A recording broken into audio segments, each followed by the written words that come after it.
Bueno, ¿cómo andan? Aquí estamos para la segunda clase de la cursada. Dos aclaraciones.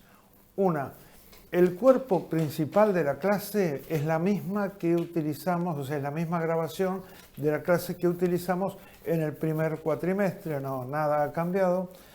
Así que salvo esta pequeña introducción y también el cierre, que sí está actualizado, lo demás es la clase ya vista por los estudiantes de la anterior cursada. Segunda aclaración. Hay dos temas que vamos a incorporar y los vamos a incorporar después en la reunión de Google Meet. Uno es el artículo 52 de la Ley de Contrato de Trabajo, que no es nada extenso, pero bueno, vale la pena que lo tengan registrado específicamente. Y después Marina, que es la otra docente que va a participar en la cursada, va a hablar un poquito con relación al tema solidaridad, artículos 29 y 30 de la Ley de Contrato de Trabajo. Lo demás, sin grandes novedades. Imagino que algunas dudas que veo que se plantean, especialmente en el grupo de WhatsApp, a medida que vamos andando, se van aclarando solas. La forma de mandar los TP, dónde están las clases, bueno, y las dificultades que sí puedan surgir puntualmente, me las hacen saber, nos las hacen saber y tratamos de resolverlas. Así que bueno, nada, que les guste la clase, que la entiendan. Y bueno, nos seguimos viendo.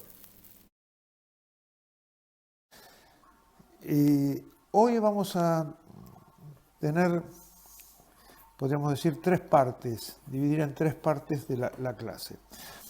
Una primera parte va a ser, vamos a hablar de las fuentes del derecho del trabajo. Una segunda parte, vamos a hablar de los principios del derecho del trabajo. Y en el tercer tramo, vamos a ir releyendo los artículos de la Ley de Contrato de Trabajo que, de alguna manera, fuimos desarrollando a través de la primera clase y de esta clase. Porque hay algunas partes, hay algunos artículos puntuales que no están necesariamente vinculados a los conceptos que estuvimos dando. Entonces los vamos a ver específicamente. Empezamos con las fuentes del derecho del trabajo. En realidad, ¿qué son las fuentes? Las fuentes es donde el derecho de trabajo se nutre. Y esto puede ser que se nutra de acontecimientos, sucesos sociales que generan la necesidad del dictado de una norma, o también son las fuentes las mismas normas que surgen como consecuencia. Unas serían fuentes formales y otras serían fuentes materiales. Dentro de lo que nosotros definimos como las fuentes, podemos establecer de alguna manera una pirámide. Una pirámide que tendría en su parte más elevada a la Constitución Nacional y a los tratados internacionales, que seguiría con la Ley de Contrato de Trabajo, la Ley 2744 y todas sus posteriores modificaciones. Otras leyes que regulan también el contrato de trabajo, desde la Ley de Riesgos del Trabajo, la Ley de Asociaciones Profesionales, la Ley de Jornada de Trabajo, o sea, normas que también conforman parte de este conglomerado que podríamos definir como el derecho del trabajo. Estatutos profesionales, que también son leyes nacionales que regulan determinada actividad laboral. Por ejemplo, el Estatuto de los Obreros de la Construcción, que tiene un régimen muy específico. Los estatutos en general se caracterizan por eso. Son leyes especiales que regulan determinada actividad que por sus características, esas actividades que requieren normas específicas, aunque supletoriamente sí después se aplique la Ley de Contrato de Trabajo, o sea, son las leyes generales. El Estatuto de los Obreros de la Construcción, el Estatuto del Peón de Campo, la Ley de Personal de Casas Particulares, son todas leyes especiales que rigen determinadas actividades. Obviamente, en esta pirámide también forman parte de las fuentes del derecho del trabajo. Si seguimos yendo a la base de esta pirámide, también nos encontramos con las convenciones colectivas de trabajo. ¿Qué son las convenciones colectivas de trabajo? Son aquellos acuerdos que celebran las organizaciones gremiales de los trabajadores junto con las organizaciones gremiales de los empleadores, y son acuerdos que son de aplicación a toda la actividad. Entonces, si es una convocatoria a los sectores, discuten condiciones de trabajo, discuten salarios, y como resultado de esa discusión se llega a una convención colectiva de trabajo que posteriormente, homologada por el Ministerio de Trabajo, porque esta convocatoria, la discusión de los convenios, la realiza el Ministerio de Trabajo. Luego de que se genere esa discusión y que llegan a un acuerdo, el Ministerio de Trabajo tiene que homologar ese acuerdo. Y una vez que está homologado, ese acuerdo es de aplicación a todos los trabajadores de la actividad, hayan estado o no afiliados a alguna de las organizaciones que participan en la discusión del convenio colectivo. Tiene un efecto erga omnes. A toda la actividad se le aplica. Seguimos bajando esa pirámide, buscando la base de la pirámide, nos vamos a encontrar con los contratos individuales, con ese que celebra el trabajador con su empleador, que no requiere formas, no tiene una obligatoria formalidad, puede ser simplemente un contrato verbal, lo va a regir la ley del contrato de trabajo, pero también puede tener determinadas características, puede estar escrito y regulado. Bueno, ese contrato de trabajo individual, ese contrato que pactaron esas partes escrito oralmente, también es otra de las fuentes del contrato de trabajo. Y finalmente podemos incorporar también los usos y las costumbres, que también terminan generando derecho del trabajo. O sea, a través de la reiteración de conductas se generan normas de alguna manera de aplicación. Bueno, esto que estuvimos viendo es lo que podríamos definir como una pirámide, dijimos, de las fuentes.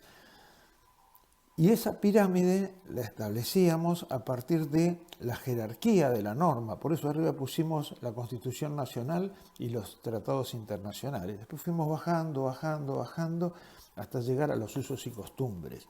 Bien, este orden jerárquico no necesariamente implica la aplicación. En ese orden me cuesta muchísimo no tocarme la cara, pero como está recomendado no tocársela, hago un esfuerzo, de en cualquier momento me voy a atar una de las dos manos para evitar tocarme la cara. Pero bueno, seguimos. Entonces decíamos que esta jerarquía que surge de esta pirámide que mencionábamos, no necesariamente en el caso del derecho del trabajo implica que se vaya a aplicar estas normas, porque en el derecho del trabajo hay un principio que se aplica y es el principio de prelación. ¿Qué quiere decir este principio? Que ante una situación concreta o tenemos que analizar qué norma aplicamos, vamos a aplicar aquella norma que resulte más favorable a los intereses del trabajador, aunque su jerarquía sea inferior a otras normas que regulan la misma actividad. Principio de prelación. ¿Qué quiere decir esto? Si nosotros tenemos un contrato de trabajo que tiene una antigüedad de 3 años y vamos al régimen de las vacaciones anuales, nos vamos a encontrar que la ley de contrato de trabajo establece que con 3 años de antigüedad tenemos 14 días de vacaciones. Pero supongamos que las partes en un acuerdo celebrado individualmente, pactaron que en lugar de tener 14 días durante los primeros 5 años de antigüedad, el trabajador va a tener 20 días de vacaciones. Este acuerdo estaría violentando lo que dice la ley de contrato de trabajo, pero lo estaría violentando en favor del trabajador. Por lo tanto, en función de la aplicación del principio de prelación, vamos a aplicar, en este caso, una norma de jerarquía inferior, la norma del acuerdo individual de las partes, en lugar de la ley general, porque en este acuerdo individual se pactaron condiciones más beneficiosas. Ojo, si el acuerdo individual hubiera previsto un régimen de vacaciones menor al que establece la ley de contrato de trabajo, es inaplicable. En ese caso tendríamos que estar aplicando la ley de contrato de trabajo, que sería la norma más beneficiosa. De estos conceptos de las fuentes, la característica de las fuentes y la aplicación de las distintas normas, la parte que es más importante y donde tenemos que hacer el hincapié es en este concepto de prelación, que el orden jerárquico no necesariamente implica la aplicación de la norma de jerarquía superior en tanto y en cuanto haya una norma inferior jerárquicamente que le otorgue al trabajador un derecho mejor que el que le brinda la ley superior. Insisto, principio de prelación. Vamos a continuar ahora con los principios del derecho del trabajo o del derecho laboral. ¿Qué son los principios? Son reglas inmutables e ideas esenciales sobre las que se sustenta todo el ordenamiento jurídico laboral. ¿Qué finalidad tiene la presencia de los principios del derecho del trabajo? Tiene 3 finalidades claramente diferenciadas. Una primera finalidad orientadora. Orienta al legislador, tomando como base los principios del derecho del trabajo, para el dictado de normas. El legislador toma los principios del derecho del trabajo, los aplica y a partir de esto debe dictar normas. Tiene una función interpretativa. Los jueces también tomamos los principios del derecho del trabajo y los utilizamos para interpretar las normas que vamos a aplicar cuando debamos hacer una sentencia. Y una tercera finalidad que tienen los principios del derecho del trabajo y es la finalidad integradora. ¿Qué quiere decir? Que en aquellas circunstancias en que se genera un espacio sin regulación, lo que a veces conocemos como las lagunas del derecho, espacios que no están específicamente regulados, bueno, vamos a establecer la regulación directamente a partir de la aplicación de los principios del derecho del trabajo. Entonces, 3 funciones. Orientadora a los legisladores para dictar la norma. Interpretativa para los jueces para entender la norma. Integradora para que en aquellas circunstancias en que no hay una legislación específica utilicemos los principios para dar una solución a un conflicto que estuviera planteado. Vamos a mencionar cuáles son los principios. El primer principio así más popular, podríamos decir, más conocido, es el principio protectorio. Es el más importante también. Este principio que tiende a la protección del trabajador parte de un concepto. ¿Cuál es ese concepto? Todo lo que regula el contrato de trabajo va a regular una relación entre partes que nace desigual. En la relación laboral, el trabajador y su empleador no se presentan ante el contrato en igualdad de condiciones. Hay alguien que ejerce una situación de poder y hay alguien que aparece como mucho más débil. En ese marco, a partir de ese preconcepto de que el trabajador es una parte débil en la discusión del contrato de trabajo, la ley genera toda una situación de protección especial dirigida al trabajador. Este es el principio protectorio. Tiene dos expresiones muy claras. Principio, primero, la aplicación de la norma más favorable al trabajador, lo que podríamos denominar de alguna manera emparentado con lo que recién mencionábamos de las fuentes del derecho del trabajo. Este principio que dice, cuando una situación esté eventualmente regulada o haya más de una norma que podría aplicársele, es obligación de aquellos que tienen que aplicar la ley tomar y aplicar al caso concreto aquella que es más favorable al trabajador. ¿Estamos? Y la otra regla es la regla de la interpretación de la norma. Siempre que tengamos que interpretar una norma o interpretar en un expediente, por ejemplo, la prueba, siempre que haya que hacer una evaluación, ya no de qué norma le aplicamos, porque lo acabamos de mencionar, no, sino cómo la interpretamos la norma. Y hay dudas, diferencias, podría ser de una manera o podría ser de otra. ¿Cómo interpretamos la prueba?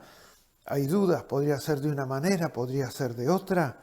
Bueno, siempre que se plantee esa duda, la solución va a ser la de aplicar nuestro criterio dirigiéndonos a aquella interpretación que mejor favorezca a los intereses del trabajador. Entonces, ahí estamos, ya salimos con lo que podríamos mencionar el principio base de nuestra materia, el principio protectorio. Otro principio que rige nuestra materia es el principio de la irrenunciabilidad. ¿Qué quiere decir? En el derecho del trabajo, obviamente se establece una cantidad de derechos a favor del trabajador, también obligaciones, pero vamos a hablar en este caso de los derechos. En la defensa de esos derechos del trabajador está comprometido el orden público laboral. Ese derecho no es disponible por el trabajador, no es de libre albedrío para el trabajador si hay un derecho reconocido en una norma jurídica, renunciar a él. No tiene validez, no tiene aplicación. Si nosotros hacemos un contrato con un trabajador y le hacemos firmar que para colaborar con la empresa no quiere que le hagamos aportes previsionales, que no le hagamos ningún tipo de aporte previsional porque él entiende que todavía no se va a jubilar, que no es importante y que no quiere que le hagamos aportes.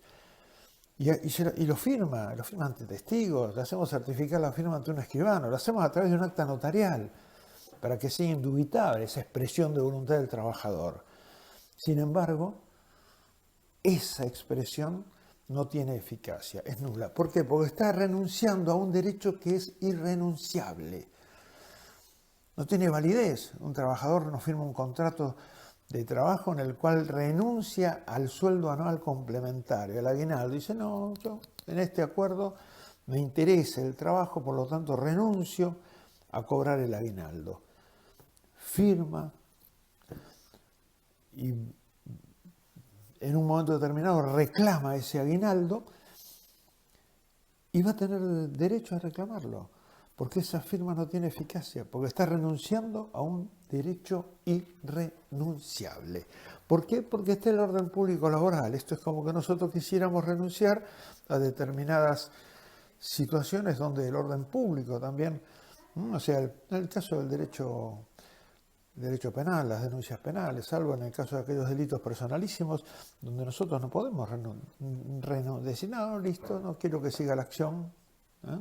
Declino esta instancia. No, la va a seguir el fiscal, porque está en juego el orden público. Bueno, en el derecho del trabajo también tenemos un orden público, que es el orden público laboral. Hay excepciones donde podríamos considerar que existe una renuncia de derecho del trabajador y están expresamente reguladas. Bueno, primera situación donde un derecho del trabajador se extingue es la prescripción. A través del transcurso del tiempo, sin el ejercicio de la acción, se extingue la acción, se produce la prescripción. En el caso nuestro, la prescripción de los créditos laborales se produce al cumplirse los 2 años de que ese crédito es exigible. Cumplidos los 2 años, prescribe. Una forma. De cualquier manera, siempre tener en cuenta, en el caso del derecho del trabajo, que la interpretación de esta institución, la institución de la prescripción, es muy, muy limitada y siempre se tiende y se busca la subsistencia del derecho. Otra excepción a este principio de irrenunciabilidad es la caducidad. Dentro de la misma ley de contrato de trabajo tenemos figuras de caducidad. Por ejemplo, las vacaciones. Si las vacaciones, el trabajador tiene que gozarlas. Y la ley le prevé un mecanismo muy, muy puntual por el cual, si no le son otorgadas las vacaciones, el trabajador debe dejar transcurrir un plazo y una vez que transcurre ese plazo tiene derecho a intimar al empleador para otorgarse las vacaciones y el trabajador fija la fecha en la cual se las va a tomar. Pero ese derecho que tiene el trabajador, si vence el plazo, que después vamos a entrar más en detalle cuando hablemos de las vacaciones puntualmente, cómo es el caso, cómo son los plazos para que se produzca esta caducidad, porque, bueno, hay toda una regulación, la vamos a ver cuando hablemos de vacaciones. Pero lo concreto, que si el trabajador no ejerce ese derecho dentro del plazo que le establece la ley, caduca su derecho y pierde el derecho a las vacaciones. Lo mismo se da en el caso de las suspensiones. Para reclamar los salarios por suspensión, si no impugna la suspensión dentro de los 30 días, pierde el derecho a reclamarlo posteriormente.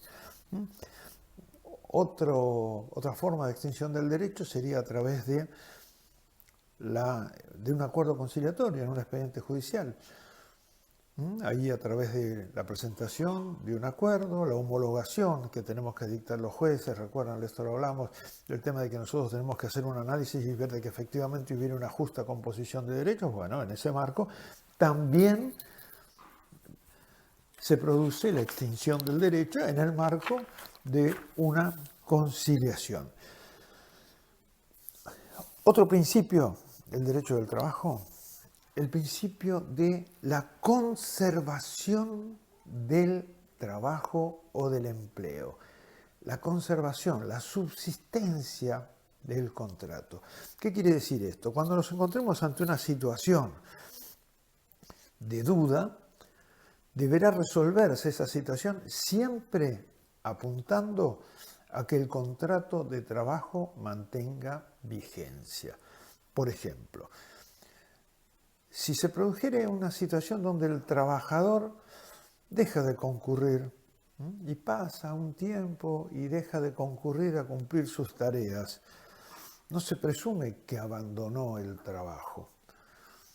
La ley apunta a lograrle la continuidad en el trabajo y no va a aceptar que se dé por rescindido ese contrato si no hay una intimación expresa al trabajador. O sea, la ley siempre pretende que el contrato de trabajo continúe. Principio de continuidad de la relación laboral.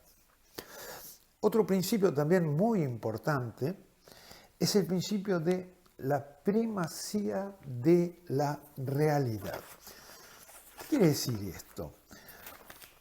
Este es un principio muy específico nuestro, del derecho del trabajo. Lo que plantea este principio es que cuando se dieran unas circunstancias donde la formalidad nos estaría indicando una cosa, una realidad, pero después datos concretos de la realidad nos están demostrando que es otra muy distinta. Por ejemplo, si nosotros tenemos un contrato de trabajo donde están los recibos de sueldo y en esos recibos de sueldo se hace figurar que el contrato de trabajo es de media jornada, que el trabajador ese se desempeña nada más que durante 4 horas y obviamente le pagan la parte proporcional de la media jornada. Bien, supongamos que efectivamente los papeles, los libros contables, están señalando esa realidad formal de un contrato de trabajo de tiempo parcial. Pero producida prueba en un expediente judicial, a través, por ejemplo, de la prueba testimonial, se demuestra que ese mismo trabajador en realidad no cumplía media jornada, cumplía una jornada completa, cumplía 9 horas de trabajo de lunes a viernes. ¿Y esto cómo lo demuestra? Y lo demuestra a través de testimonios, testigos presenciales que efectivamente verificaron, compañeros de trabajo, que trabajaban 9 horas por día de lunes a viernes. Entonces ahí nos vamos a encontrar con que tenemos la formalidad que nos la está expresando los libros contables, los recibos de sueldo, las constancias de aportes y previsionales. Esa es la formalidad. Está todo indicando una determinada formalidad. Y por otra parte, la realidad, que a través de testigos, el trabajador está demostrando que la realidad era otra. Entonces, ante la formalidad y la realidad, en nuestro caso, va a primar la realidad y va a ser la que prevalece y va a ser la que hace caer ese rictus formal de ese contrato de trabajo y vamos a tener que fallar, dictar una sentencia, haciendo eventualmente, si hubiera un reclamo vinculado a la extensión de la jornada de trabajo, vamos a tener que dictar una sentencia haciendo lugar al reclamo del trabajador, más allá de lo que formalmente nos estuvieran indicando el recibo de sueldo, los libros contables, las constancias de los aportes previsionales, nada. La realidad traída al expediente a través de testimonios de compañeros de trabajo prevaleció, primó por encima de lo formal. Ese es un principio muy nuestro, muy del derecho del trabajo y que realmente tiene mucha importancia y mucha aplicación porque en general los empleadores, no todos, pero muchos desde lo formal tienen cubierta toda una formalidad, toda una esquemita, que está todo bien, todos los papeles bien, pero en realidad detrás de esa formalidad del todo bien subsiste esta situación irregular donde se violentan derechos del trabajador. Y ante esa situación podemos hacer prevalecer la realidad si el trabajador lo demuestra. Otro principio que también rige el derecho del trabajo, también un principio muy nuestro, es el principio de gratuidad. El trabajador tiene garantizada la posibilidad de acceder a la justicia, a la tramitación de un expediente judicial, sin necesidad de incurrir en erogaciones. No tiene que pagar tasa de justicia, no tiene que pagar ningún tipo de sellado. Durante el trámite de un juicio, cualquier diligencia que tenga que realizar a través de pedidos de informes, organismos oficiales o lo que fuere, también está eximido de pagar cualquier tipo de gasto. Si tiene que otorgar una carta poder, esa carta poder que le otorga a su abogado es gratuita. Si en la previa, previo al inicio de la acción judicial, se produce un intercambio telegráfico, que siempre lo hay, siempre en la previa de un conflicto judicial hay un intercambio telegráfico. Ese intercambio telegráfico para el trabajador es gratuito. Va a ir al correo y ese telegrama va a ser sin costo. Pero ojo, todos estos beneficios y por supuesto también la imposibilidad de ejecutarle costas con relación a su vivienda y la protección parcial con relación a su remuneración, que no podrá ser afectada más que en una proporción. Bueno, todos estos beneficios, tener presente, son de aplicación si estamos hablando de un trabajador. Es el principio de gratuidad. Pero ojo, que no nos pase, que a veces lo vemos en los tribunales, que alguien que intenta accionar en esas situaciones que podríamos llamar fronterizas, zonas grises, donde hay relación de dependencia, no hay relación de dependencia, el fletero, el remisero, el profesional de la salud, el abogado, que factura, que el empleador dice, no hay una relación de dependencia, este es un trabajador independiente, esto es una locación de servicio, y el trabajador va a decir, no, esto es una relación de dependencia, acá tenía que haber hecho los aportes, tengo que cobrar aguinaldo, tengo derecho a las vacaciones. Bueno, en esas discusiones, ojo, porque si el resultado del juicio es adverso al reclamo, quedaría palmado, quedaría demostrado en el expediente que quien accionaba no era un trabajador en relación de dependencia y consecuentemente no sería de aplicación el principio de gratuidad y debiera hacerse cargo de todas las costas del juicio. Tenerlo en cuenta, tener precaución. Bueno, fuera de estos principios tenemos principios que son más genéricos, el principio de buena fe, que es de aplicación, el principio de no discriminación, principio de justicia social, principio de razonabilidad, que son principios que también obviamente son de aplicación, pero que ya no son tan específicos y exclusivos del derecho del trabajo. Bueno, con estos conceptos podríamos de alguna manera cerrar este capítulo de los principios del derecho del trabajo. Y ahora sí, rebobinar y decir, ¿para qué nos sirven estos principios que enumeramos? El principio de indubio pro operario, la norma más favorable, el principio de primacía de la realidad, el principio de gratuidad, el principio de equidad, el principio de justicia social, el principio... ¿Para qué nos sirven todos esos principios? Bueno, para lo que habíamos dicho al principio, cuando empezamos. Para que el legislador, cuando vaya a dictar una norma, los tenga en cuenta, que esa norma tiene que estar embebida en estos principios. El juez, cuando dicta una sentencia, los tiene que tener en cuenta. Su sentencia tiene que estar embebida tomando estos principios. Y cuando nos encontremos con una zona, un espacio sin regular, sin legislar, bueno, vamos a tener que generar una norma específica a partir de la aplicación, dar una solución al caso concreto a partir de la aplicación de estos principios. Esa es la finalidad de los principios del derecho del trabajo. Bueno, ahora entramos a la tercera y a la última parte de la clase de hoy y vamos a hacer un punteo que yo les propongo que habíamos dicho que uno de los elementos que necesitábamos para la materia es tener la ley de contrato de trabajo, la ley 2744. Así que tenerla, sacarla de cualquier lado, la imprimimos.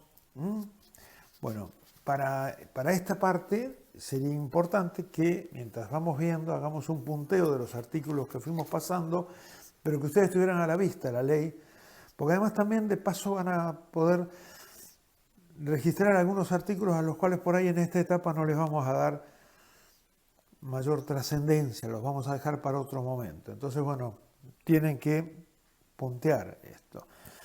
Bueno, estamos con la ley de contrato.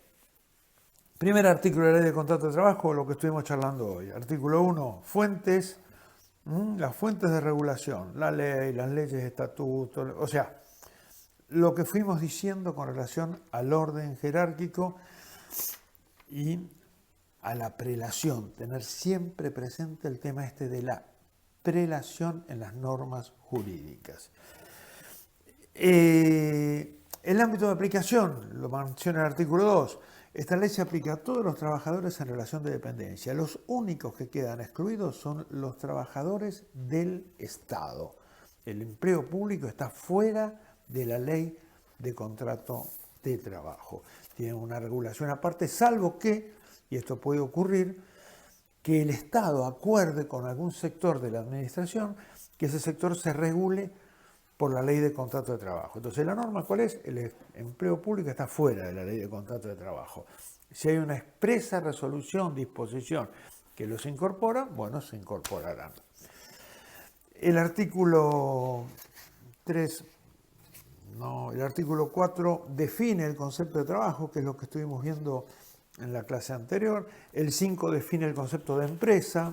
Empresa es la organización instrumental de medios personales. ¿Se acuerdan siempre que mencionamos el tema del concepto de ajenidad?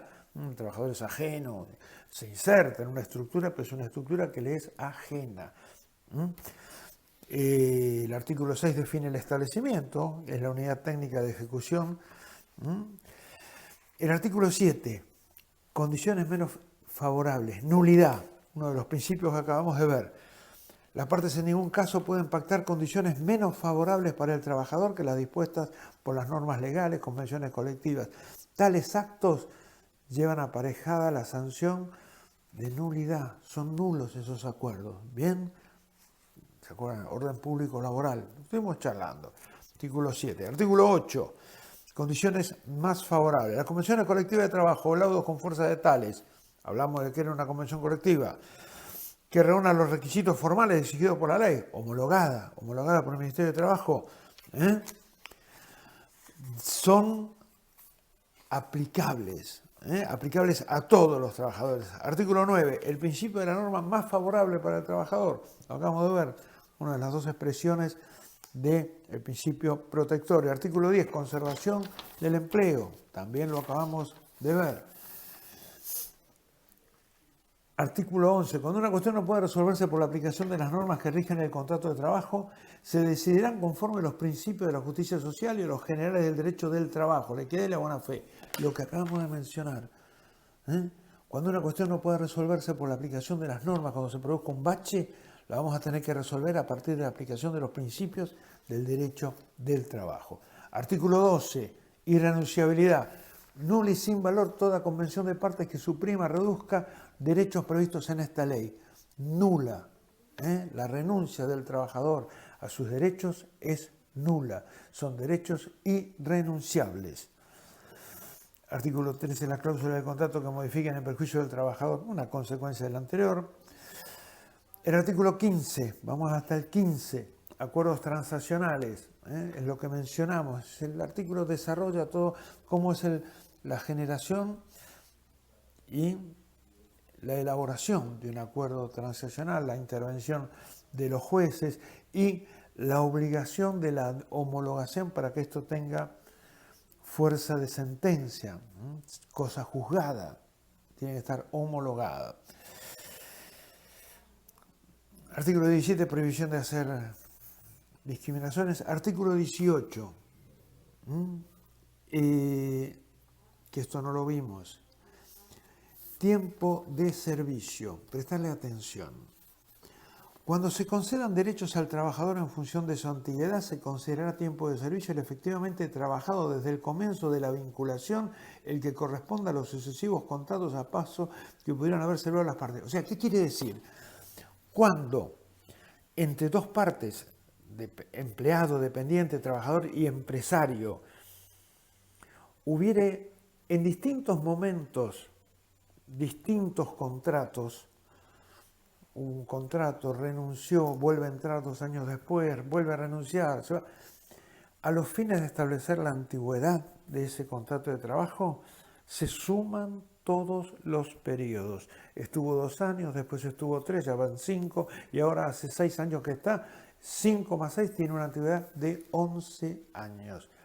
Tiempo de servicio se suma. Artículo 19, plazo de preaviso. El plazo de preaviso, esto vamos a verlo después, pero para que lo tengan presente, el plazo de preaviso forma parte del tiempo de trabajo. Cuando se quiere romper un contrato de trabajo, disolverlo, para poder disolverlo hay que preavisar. Ese plazo de preaviso forma parte del contrato de trabajo. Artículo 20, gratuidad, lo estuvimos viendo. Artículos 21 y 22 hace una diferenciación entre lo que es un contrato de trabajo y lo que es una relación de trabajo. ¿Por qué? Porque lo que dice es esto, dice, puede haber un contrato, como no hay formalidades en el contrato de trabajo, la mera vinculación y la ejecución de las tareas implica que se generó el contrato de trabajo. O sea, el contrato se celebró de palabra y la ejecución del contrato determina que ese contrato entró en vigencia. Eso es una relación, la relación de trabajo, la ejecución concreta del contrato. El contrato de trabajo puede existir, pero no llegar a hacerse efectivo. Pues yo puedo celebrar un contrato de trabajo para que a mí alguien me contrate para que dentro de 6 meses dé un curso en la provincia de Salta. Y me contratan y hay contrato, pero 2 meses antes del curso me hacen saber que el curso quedó sin efecto y que no voy a ir. No va a haber contrato, o sea, no va a haber ejecución de ese contrato. Tiene consecuencias, me van a tener que indemnizar los daños y perjuicios, bárbaro, pero bueno, no es lo mismo. Relación de trabajo, la ejecución concreta. Lo normal es que cuando haya contrato de trabajo haya relación, haya ejecución, pero puede suceder que haya un contrato y que no llegue a ejecutarse. Bien. El artículo 23 es muy importante también. El hecho de la prestación del servicio, la ejecución, hace presumir la presencia de un contrato de trabajo dependiente. La mera ejecución hace presumir la existencia del contrato de trabajo. Después en el artículo 25 empezamos a hablar de los sujetos del contrato de trabajo, hablamos del trabajador, hablamos del empleador, ya vimos esto en la otra clase. El 27 nos habla de la posibilidad de la figura del socio empleado, que puede ser socio de la empresa empleadora y a su vez empleado.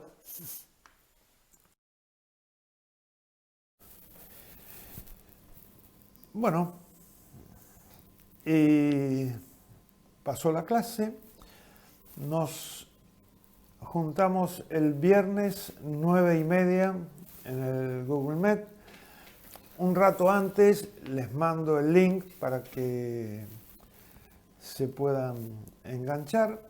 Espero que hayan entendido todo y si no lo entendieron, bueno, justamente la oportunidad es ahora en el encuentro plantearnos las dudas. Durante la tarde, de la misma forma que fue la semana pasada, les voy a mandar el TP para que me lo hagan llegar. El TP lo hicieron, porque casi todos lo hicieron a donde correspondía, más allá de algunas dudas. El TP hay que mandarlo a la dirección de correo, a mi correo de la UNDAP, gbalcarce@undap, bueno, no me acuerdo justo, pero mi correo está, se los he dado infinidad de veces. Así que nada, en un ratito, 9:30, nos encontramos, ¿sí?